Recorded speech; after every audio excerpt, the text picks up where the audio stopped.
Old movies చాలా చూసాను. అంటే అప్పట్లో ఎలా ఉండేవాళ్ళు, గోవాలో ఉండే క్యారెక్టర్ ఎలా ఉండేవాళ్ళు, అదంతా రీసెర్చ్ చేసిన తర్వాత పాయల్ రాజ్పూత్ గారిది చాలా లుక్ బాగుంది అన్నారు. తర్వాత నభాతి బాగుంది అన్నారు. దానియా హోప్ది కొంచెం డిఫరెంట్గా ఉంది.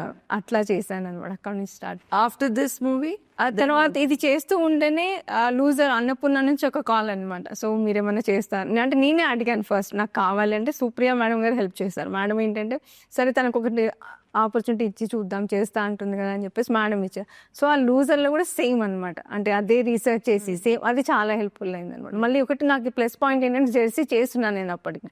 సో అక్కడ కూడా క్రికెట్ టీమ్ అలాంటివి అన్నీ ఉన్నాయి కాబట్టి సో గో హెడ్ అని చెప్పారనమాట. అక్కడ నుంచి స్టార్ట్ అయింది ఆ జర్నీ.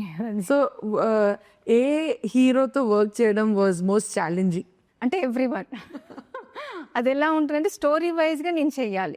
క్యారెక్టర్ ఎవరైతే ఉంటాయి, ఇప్పుడు ఈ నాని సార్ ఎంసీఏలో చేశారు, నిన్ను కోరి చేశారు, జెర్సీ డిఫరెంట్ లుక్, అవును, మళ్ళీ దసరా డిఫరెంట్ లుక్. అంటే నాకు ఆ క్యారెక్టర్ అక్కడ నాని సారే ఉన్నారు కానీ నేను చేసే క్యారెక్టర్ డిఫరెంట్గా ఉంటుంది అనమాట. సో అక్కడ ప్రతి ఒక్కటి ఛాలెంజ్గానే ఉంటుంది.